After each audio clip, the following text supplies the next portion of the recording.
Welcome in to Capper's Cave. I'm your host, Lorenzo de Costa. This is Free Pixin' on Capper's Cave, brought to you by Intellect Sports. We have College Week 5 and NFL Week 4 Best Bets. Now, we didn't do a reaction show this week. There wasn't much action. There actually wasn't much action we liked on the Friday, Thursday games. We will give you some betting nuggets and maybe a bet on one of them. But again, our reaction show, some picks usually come out on Tuesday. Again, this is Thursday, so we're just fucking shit up for you, left and right. Sorry. Again, we said it was going to come out on Thursday or Friday now, as far as the weekend best bets, but we're going to do it today, and you'll still have plenty of time to get your bets in. So, if you did listen in, we dominated last week at a 75% mark. 87 in the NFL, 66 in college, just straight rolling, man, right? We deserve that. You like that? You like that? I hope you do. I hope you do. Because we did. We gotta play everything here. No, it doesn't happen every week, but again, it's a marathon, and we're doing pretty good on the year. And we also have with us the one, the only Locksmith, Larry. Where you at, buddy? You there? You locked in? Yeah, man, it's a good day. I'm pumped for this weekend. Lots of good games on the board. Yeah, I know. I wish we could cap all of them, but we got some good ones for you. Let's jump into our news, notes, and complaints from last week, or some upcoming news as well. Not much to talk about in the NFL besides, everything going our way except one game, the Seattle game, and they got flushed by the Vikes. Could have a play on the Vikes this week. Big game coming up against the Browns. I'm changing my Super Bowl pick. Yeah, you can't do that, man. Yes, my ESP was off a little, and what I meant to say was Buffalo, Dallas, right? Buffalo, Dallas. Yes, the top two offenses in the league right now. I was close with the whole past Super Bowl theory, but wrong team. So, and it's still early. I can change it, right? But damn, both looking good, right? You played Washington, man. Yeah, well, they are considered one of the better Ds in the league. I know they haven't played up to that, but I think they're still pretty good. And we put 43 up against them. Did anybody else? Anybody put up 40? Nobody put up 43 this week, did they? Or did they even last week? Maybe Dallas did. Nobody did. Turning it around. The Rams putting it to the champs. Love it. We had it. Nice money line play if anybody had it. I mean, not a big one, but we all love plus money. Is this a letdown game coming up? Might have a play on the LA game. Now the Bucks go into Foxborough. That should be it. I mean, that's going to be a crime scene. How is it only 7 points? No way. This is why I might stay away. But damn, I can't see TB losing in Foxborough, no matter what side he's on. He's not going to lose there. I mean, they'll be cheering in Beantown there when Tommy Boy throws a touchdown. I think it's just like automatic if they hear it over the loudspeakers. Like Tom Brady scores a touchdown. In their heads, I don't think they can help it. In fact, I believe many there are still in denial, right? I mean, I'm sure they are. Like, hey, want to have a tea party?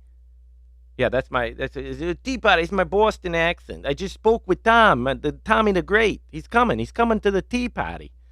Tommy Tea Party. Just got done with practice there. Down the street. He said he's coming. Sorry, he's not showing up. You got Belichick, though.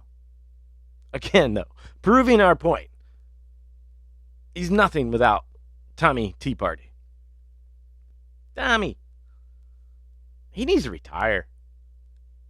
I mean, if he doesn't prove himself, he'll forever be known as the one who couldn't do it without Tom Brady. Except, all the greatness, the Super Bowl rings, all gets washed away. Poor guy. He needs to retire. But how many years do we give him? We've given him 2. Well, almost 2. Tommy did it in 1 with the new team. And we already know where this year's going, the way it looks. Oh, Tommy. Let's a little college football. Week 5 of the college football season marks a little bit more official start to the conference play, right? Where contenders kind of reveal themselves and the pretenders, they fade off. But the time for I think the first impressions long gone. But the football, the playoff race still feels more open than in previous years. Given your many unbeaten Power 5 teams, and even some 1-loss teams, and shall we say, some 2-loss teams. Don't want to mention any names, but Dabo, Tiger, hint. It's just another chance right here to create separation from those teams. Alabama, obviously, they got a scare in its first SEC opener. And I'm sure everybody thinks they're just going to dominate this week. But they can, they can quail the doubters with a strong showing against Miss, which we think that might not happen. They may remain unbeaten.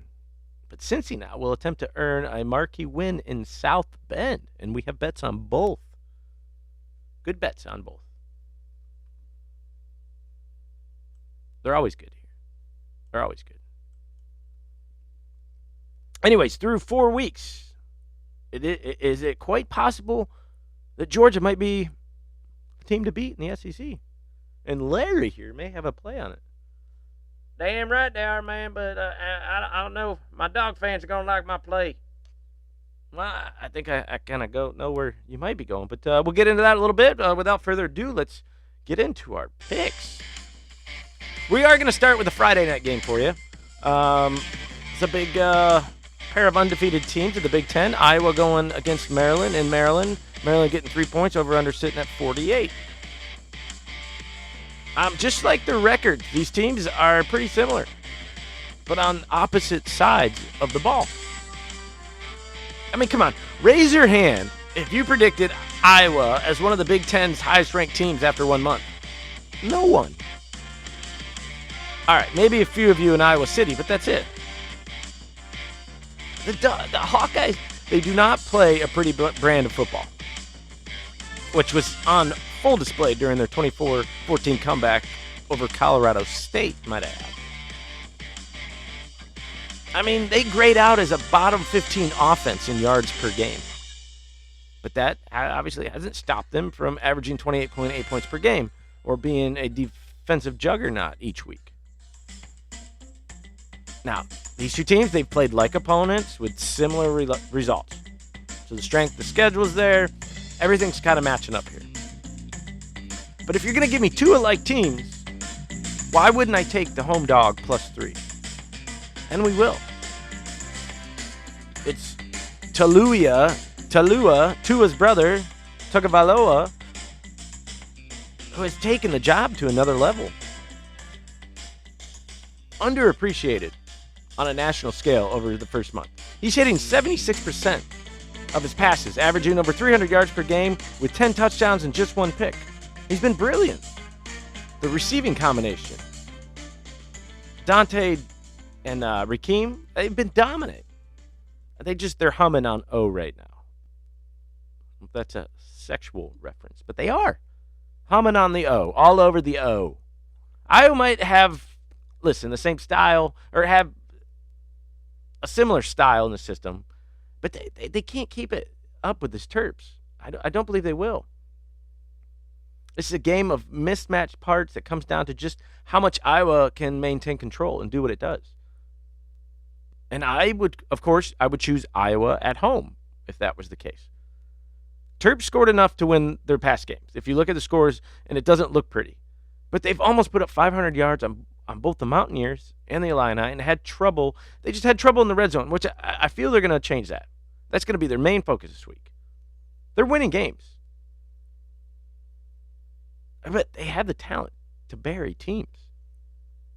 I think that's what they're going to be thinking. Probably won't happen here as far as a dominating game, but better QB play at home with points. I mean, come on, man. Give it to me. Lock it up. Maryland, +3. Friday night game. Moving on. Should I do it in this one? Can you hear me? Western Michigan at Buffalo. Buffalo getting 6.5, over under at 59.5. This is Saturday at 12 p.m. Western Michigan, they're quietly moving up in the MAC. And 3-1, only lost to Michigan. They beat Pitt and just beat a really good San Jose State team, only allowing them to put up 3 points. But let's talk the offense. Third-year quarterback Khalib Elby. Good shit.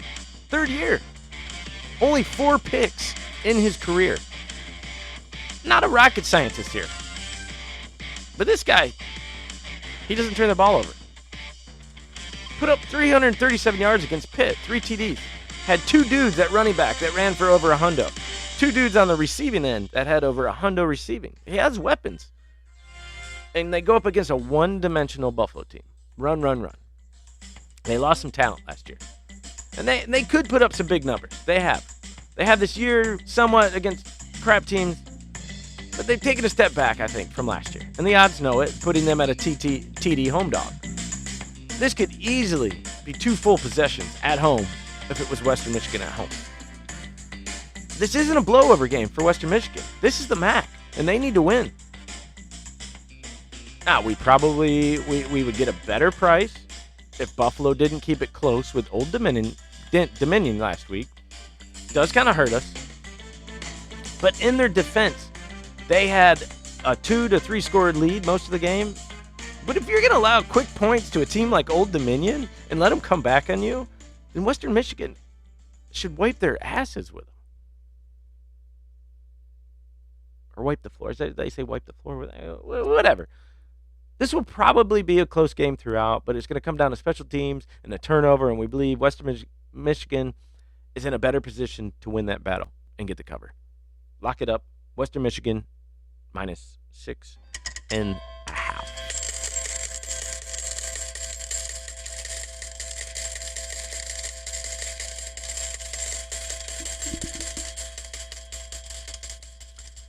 Moving on. This is probably the best game of the... Well, there's a couple good... There's actually a lot of good action out there. Cincinnati Bearcats, Notre Dame. Notre Dame getting 2 points at home. Over-under sitting at 50.5. This is the 230. Really, marquee matchup of the week. I mean, we'll see if Ole Miss and the Bama can make it a game. But I'm watching this one if given a choice, if they're at the same time, which I don't think they are. I mean, this is your typical letdown spot for Notre Dame, right? After taking whiskey to the cleaners, returned home, hyped as shit, and then the spread says that. How are they not covering? How are they not favorites at home? But we're going to play along with it. Cincy is not Wisconsin, Purdue, or Toledo. Which, those games were close for Notre Dame. They barely got by Toledo. Went to overtime with Florida State, who we found out really sucks nuts this year. Really. Now go against a Bama-like team that had off last week? Yeah, they had off. And we all know how Notre Dame does with those type of teams. Bama-like teams. This is a tough scheduling spot, too. Now, Notre Dame has Virginia Tech on deck and Virginia Tech in the black hole. And since he has Temple next, so you know this game has been their main focus, not even just this past week when they had off, but all year. I think they're going to be mad prepared. Looking like rain, which also plays into our favor. With or without, we still like it, but it plays into our favor if it does. With that Cincinnati D and Ritter's runability, the QB, Cincy. I mean, he probably isn't going to screw up like Mertz did last game. Okay, Mertz pretty much gave Notre Dame. That's why the game looked so bad. I mean, Mertz was horrible. Listen, Notre Dame still has the same problems it had before during the blowout win over the Badgers, and the Bearcats can exploit that. Did the Irish O-line get better over the last week? Probably not. It's talented, but it needs more time and seasoning. It's not great pass protection at all. Is this running game going to be stronger and more consistent? Probably not. Can the Irish win by throwing the ball? Probably not. Cincinnati has come up with 6 interceptions in the last 2 games. Notre Dame quarterback, Jack Cohen, is still hobbling, but he's expected to play. Listen, the winner of this one will be the darling story of college football prediction right now into the college football, whoever, the crowd. I think the Bearcats, they come out roaring. They'll play like a rested team that's been waiting for its chance to make this giant playoff statement. And this is it. I think this is going to be the same result for Notre Dame last week, except on the opposite end for Notre Dame. They will be exploited and beaten badly. I mean, our numbers predict 31-17. Lock it up. Cincy, -2.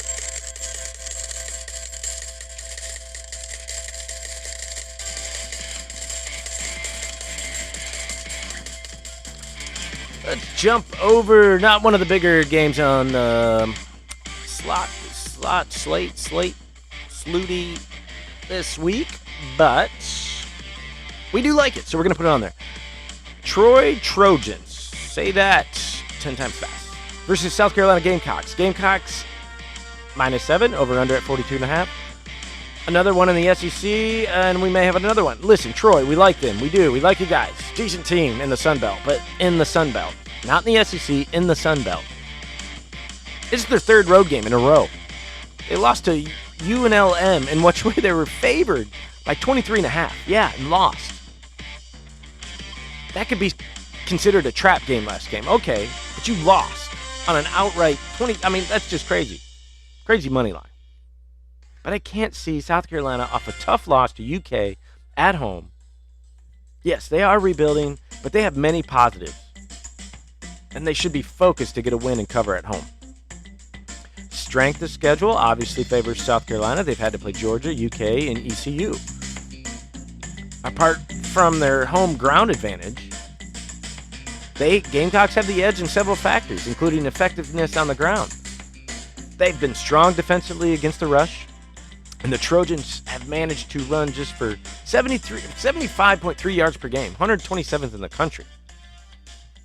Listen, if they don't have the run game in South Carolina, they're going to struggle to score against this Gamecocks defense. Apart from that, would you expect much better performance from South Carolina in the air? I think we do. I think this is going to be a 2-touchdown win game. Troy's 2-5 ATS in the last 7 games as an underdog. 1-4 ATS in their last 5 non-conference games. South Carolina, 4-1 ATS in their last 5 games as a home favorite. 4-1 ATS in their last 5 versus the Sun Belt. 3-1-1 in ATS in their last 5 as a favorite. So lock it up. South Kakalaki, -7.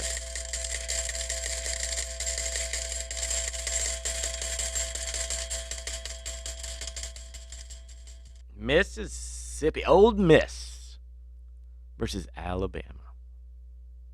It's going to be a good one. -14.5. Number 12 going against number 1. Over-under sitting at 79.5. Holy shit. All right, so this is a 3:30 game. Is it the same time? Cincy? It's Cincy 2:30. Okay, so we at least get a nice hour and maybe till halftime and watch that, and then you're going to put on this game probably. Listen, it's always a tough bet against the Tide. But I'm going to back Ole Miss at 14.5 in this one. Florida gained 244 yards on the ground against Bama's defense.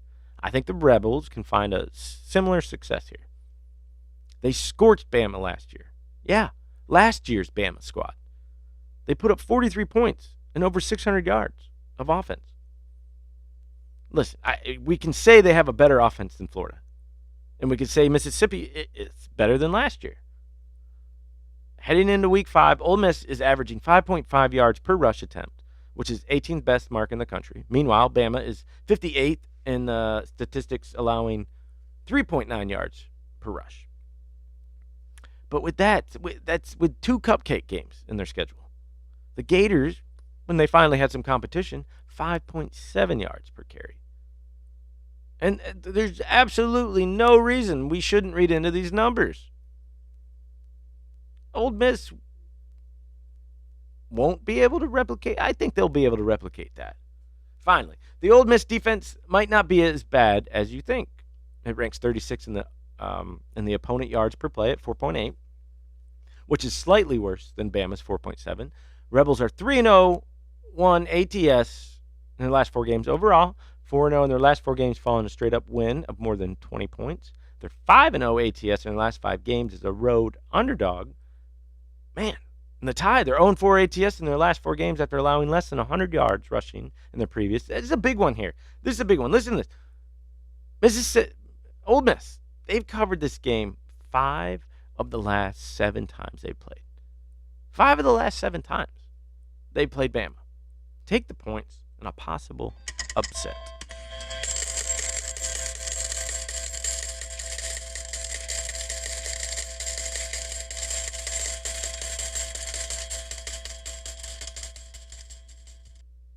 Well, Larry, it looks like you're staying in the SEC as usual. What do you got for us, man?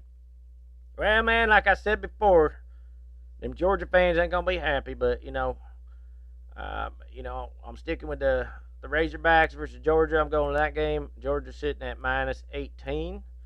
I knows what you're thinking, and I'm not gonna do it. I know you were probably thinking that I would take Georgia. But, man, I love my dogs. I love them, man. And they're going to win. But this sassy team, man, Arkansas, well, they are, man. They're sassy. And they're getting 2 TDs, and 2 TDs, a field goal, and an extra point. Well, shit, man, I got to take it, right?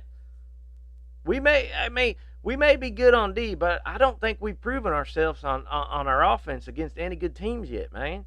And yes, this is the game to do so, but that's why you might want to stay away. But Sassy, man, they've proven themselves. They beat A&M, held them to 10 points, beat Texas, whipped the damn shit out of them. And this QB Jefferson, nothing special, but manageable. And he can make all the throws. But what's more impressive, man, is the talent around him. He tosses to like 6 or 7 receivers. He's got some solid backs, man. I'm telling you, sorry, dog fans, but we's going to have some trouble. But most importantly, my dogs are going to win 23-10. Real ugly game.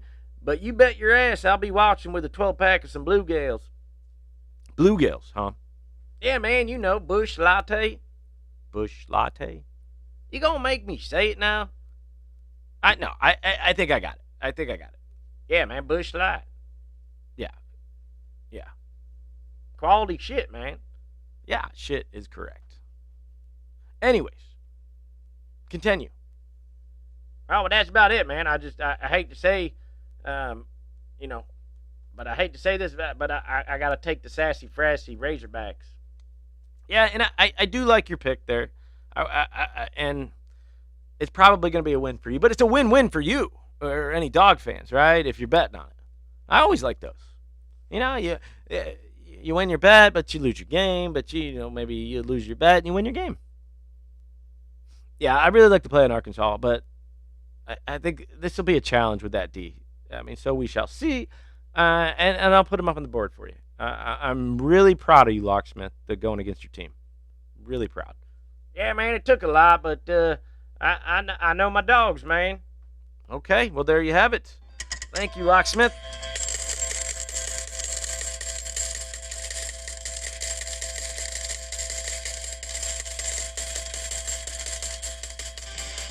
Let's move on to the NFL.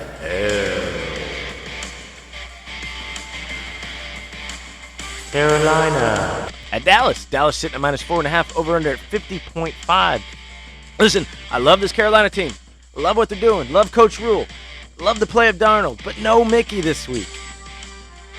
going to be tough to contend with that offense in Dallas, which is looking like the best in the NFL right now, and I hate saying that with my Bills playing so good. I said, well, they're going to be out with Mickey, McCaffrey, and their first-round cornerback, Chase Horn.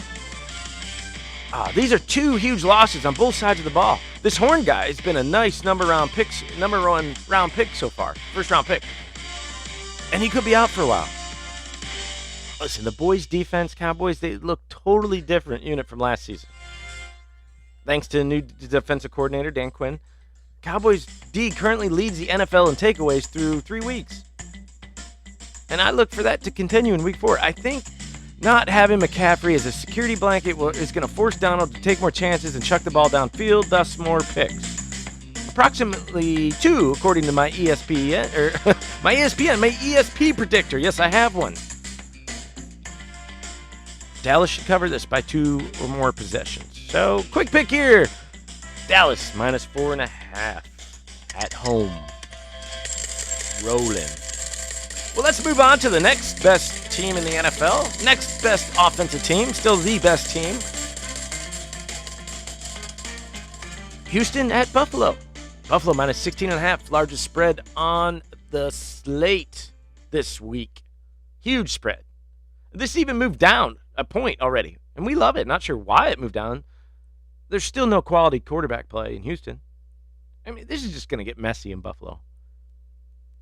Buffalo's found their stride on offense, and sometimes that takes a couple games, yes. But to gash defenses in the likes of Washington and Miami and almost put up 80 points in 2 games, Buffalo has now outscored opponents 78-21 in the past 2. This is going to get ugly, and expect some play here, probably from Mitchie Trubisky. They're averaging 31.3 points per game, ranking in the top 5 in points allowed, and passing yards allowed, and rushing yards allowed. Top 5 in all those defensive categories. That's a championship caliber combination. Triple C. Championship caliber combo. If it sustains, of course.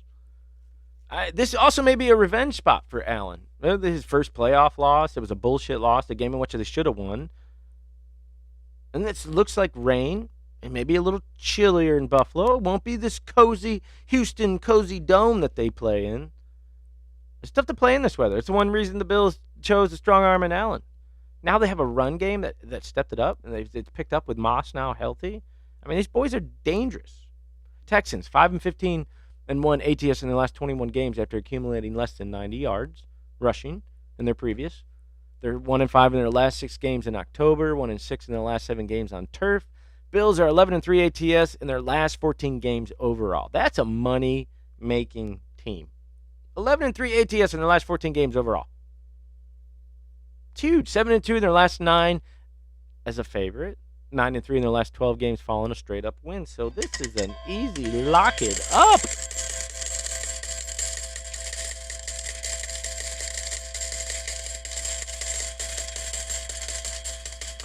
Let's move on. Detroit at Chicago. Chicago sitting at -3, over-run at 42.5. This is a 1 p.m. game. Listen, I'm not thrilled to back either of these teams, but there's no way in hell I'm backing the Bears in the favorite role. The Bears are 32nd in both total offense and passing yards. 31st in scoring offense. They also allowed their rookie quarterback to get sacked about 1 million times last week. And listen, this Lions pass rush has been quietly impressive to start the season, sacking Aaron Rodgers 3 times in week 2, Lamar Jackson 4 times in week 3. It's hard to imagine Charles Harris, Romeo, and company not getting home a few times in this one. The Lions aren't good, but they come to compete. They took the 49ers down to the wire, competed with the Packers for 3 quarters, and a crazy field goal away from beating the Ravens. Winless or not, the Lions have been more impressive up to this point. Can we say that? The Bears' defense also isn't exactly the strength it once was, and we all thought it was going to be. Listen, Yeah, what are they? Ranking, the 29th in the Pro Football Focus defensive grade. 29th. That's horrible. Home field advantage or not, the Bears are going to have a tough time holding off the Lions.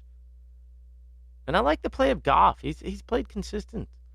I mean, we're picking an upset win for Detroit, 24-16. Give me the points. Lock it up.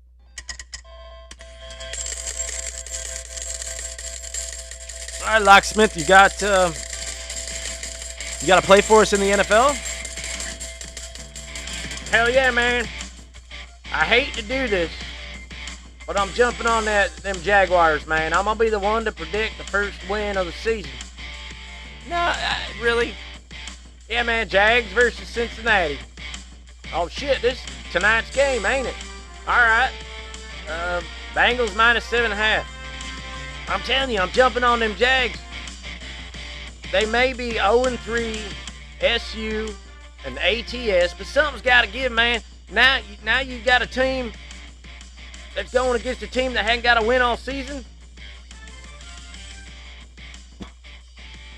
It's rare, man. You go without a win. I mean, you go without a win. I don't know what I'm trying to say here, man, but it's hard to not get a win ATS all season. I mean, you can lose every game all season, but you know what? You're probably going to have 5 or 6 ATS covers, and that's what I'm trying to say here, man. It's early in the season, but versus a subpar Cincy team off a big win, I mean, shit's going to get crazy tonight, man.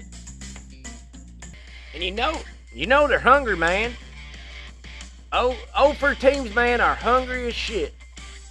And I think they're starting to figure some things out and keep it close. This James Robinson dude, who led the team with a season-high 134 yards from scrimmage last week, including 88 rushing. And he had his first rushing touchdown of the season. So I think, man, he's starting to turn things around. In his last meeting against the Bengals, man, Robinson, he rushed for 75 yards, 107 from scrimmage. He's looking for his third game in a row against an AFC North team with a touchdown. Listen, if he can ease the pressure off the young blondie at QB, I believe they can win, maybe even, definitely get a cover. This is not one I want. I mean, not a high confidence here, as the Jags now have lost, a whopping 18 straight games dating back to last season. I mean, is this the night they snap that streak? I don't think so. With Cincy finally looking legit under Burrow and a strong defense, but to keep it close, yeah. I mean, look, we congratulated them and Jacksonville last week. We gave them a congratulations and said, hey, you won the first quarter. They won the first quarter. That's good. Baby steps. Now get this. They had the lead going into the third, so they won the second quarter. They did. They won the second quarter last week. Now, if they can win the third quarter, well, shit, that should equate to a cover. So I do like it, and I will put it on the board for you, Locksmith. Jacksonville, plus 7.5. I would tease it. Again, I'm not highly... I want to see them... need to see more play from them. All right, before we go, we'll give you some quick picks and betting nuggets. We'll start with college football. Louisiana Tech Bulldogs versus NC State. NC State at -20. All right, if this jumps to 21, I'm all over it with Louisiana Tech. Yes, I'm all over the letdown here with State beating Clemson. LT is tough. They lost to Mississippi State by 1, SMU by 2, and they beat a tough North Texas team. I think this is a sneaky spot to start off hot, but not a win. And we don't have to win. We just need them to cover. So if it does jump up 1 point to 21, or if not, if you have to buy it up to 1 point, we suggest doing so. We'll take the 3 TDs with Louisiana Tech. Another good game on the board, Michigan at Wisconsin, number 14 versus number 15. Wisconsin sitting at -1.5. All right, Madison. Can you hit the panic button now? And Wisconsin's off to its worst start since 2001. Putting up 23 total points in 2 losses. Sure, the defense only gave up 242 total yards to Notre Dame. But the Irish shut down the run game, and Graham Mertz turned the ball over 5 times. Forget the college playoff now. The Badgers have more issues at the moment. Wisconsin hasn't lost at home to Michigan in 20 years. It would appear that streak is definitely in jeopardy. Let's take a stab at Michigan in the small points, getting 1.5. Oklahoma, Kansas State. Kansas State getting 10.5 points at home. The absence of Skylar Thompson, QB, Kansas State, has definitely caught up. They fell 31-20 to Oklahoma State last week. Backup quarterback Will Howard went down, and then they had to put in third stringer Jaron Lewis to finish the game. So keep an eye on that. Kansas State was held to a season low, 260 yards, and it just had no answer for Oklahoma State, which ended with 481 yards on offense. Listen, none of Kansas State's first three opponents topped 330, but whether Howard is back or whoever's in a QB, they just have a major question mark on all the quarterbacks. And this is the biggest game of the year. And if they're going to struggle with Oklahoma State, you're going to struggle with Oklahoma. You might want to jump on OU before it goes up. Florida at Kentucky. Kentucky getting 8.5 points. The biggest takeaway from Florida's 38-14 win over Tennessee was that the Gators' play didn't drop off after keeping pace with Alabama the week earlier. Emory Jones had his best showing as a starter. 209 yards passing, 2 touchdowns, another 144 on the ground. Listen, Dan Mullen's faith in his quarterback continues to be rewarded. They topped 500 yards on offense for the third time in 4 weeks. And they're going to look to keep that momentum going against the Kentucky team that's calling card has been defense to this point. UF is the betting favorite that we like in this upcoming road trip. Florida minus 8.5. All right, let's get into the NFL. Some quick nuggets. Arizona at LA. LA minus 4.5. Can you say letdown here? But maybe for Arizona? I mean, they're feeling confident after a nice win against the Jags, but it's the Jags. And now it's a long travel back, Arizona. And Murray doesn't play well when they're down, if you've noticed. He tosses picks, and this is going to be a tough matchup for him. I'm excited about Arizona. I remember when I first looked at this and I thought of the number. I was like, and everybody does it. You see, Rams let down. Arizona's good. They're good on both sides of the ball. But if you really dig into it and you look at the numbers when he plays tough teams, he can't come back. He had that one. Well, what do they call it? Yeah, the Hail Mary.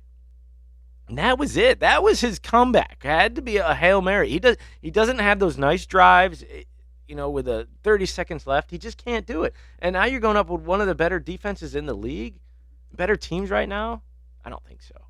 LA is excited to have Stafford there. Stafford's a safe guy. He's going to be too smart to let this one go after a big win against Tampa Bay.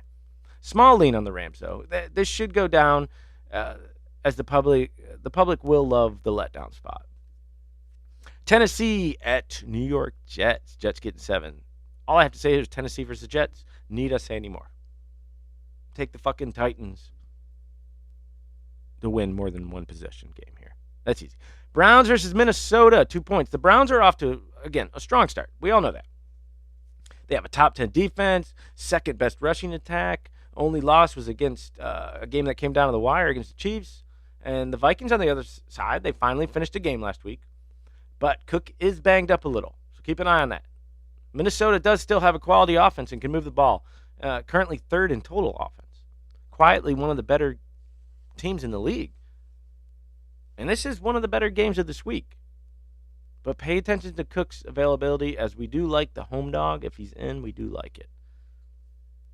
All right, that's it for our show. Good luck to you, and I hope we dominate like we did last week, but we will all season. We will. I'm your host, Lorenzo de Costa. This is free picks and stuff. And we're out.